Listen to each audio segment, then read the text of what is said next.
hook on the floor. The leg irons are attached to the hook. Then they put your hands between your ankles at the floor and chain you to the hook on the floor as well. They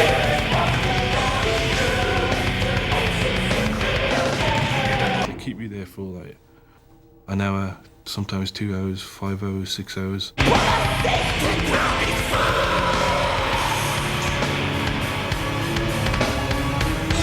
can't go to the toilet. You have to urinate to defecate where you are. Do you drink water? Yeah. Are you a member of Al-Qaeda? No. Have you met Osama bin Laden? No. Did you fight with the Taliban? No. The Road to Guantanamo tells the true story of 3 young Muslim Brits, later known as the Tipton Three.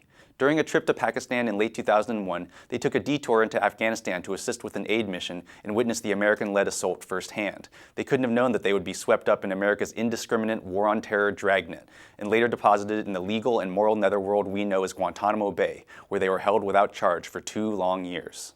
I'll admit, I didn't get into this movie at first. That's because Road to Guantanamo is a curious hybrid of documentary and drama, using archival footage and interviews with the real Tipton Three mixed with documentary-style reenactments using mostly non-actors. There's nothing inherently wrong with this approach. I just prefer that my docs be docs and my dramas be dramas.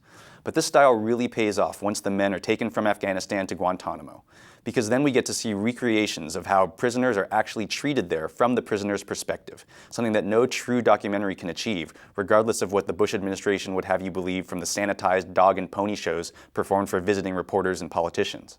It's this part of the movie that really illustrates the cruelty, illegality, and insanity that is Guantanamo Bay and the war on terror, where innocent men are endlessly accused of being al-Qaeda fighters and buddies with Osama bin Laden and the 9/11 hijackers, where men are kept in outdoor pens for months, forbidden to talk, stand, pray, or even make eye contact with guards. And then there's the torture. Regardless of what the Dick Cheneys and John Hughes of the world would say, being tied up for days with a bag over your head is torture. Being blindfolded and forced to kneel under the hot sun for hours is torture. Being chained to the floor in painful stress positions while death metal is blasted in your ears is torture. It's not the same as pulling out someone's fingernails, but destroying someone's mind is, without a doubt, a form of torture. If you think treatment like what you see in The Road to Guantanamo is just enhanced interrogation, I'd ask you this. What would you call it if you, a family member, or a captured American soldier was treated like this? And if you say that the Guantanamo prisoners deserve to be tortured because they're all dangerous terrorists, how come over 400 detainees, including the Tipton Three, have been released from Guantanamo without charge? How come in 7 years, only 2 detainees have ever been convicted of a crime, even with Bush's kangaroo military tribunals? Face it, the discussion about closing Guantanamo is over. Obama knows it. That's why he's promised to shut this monstrosity down.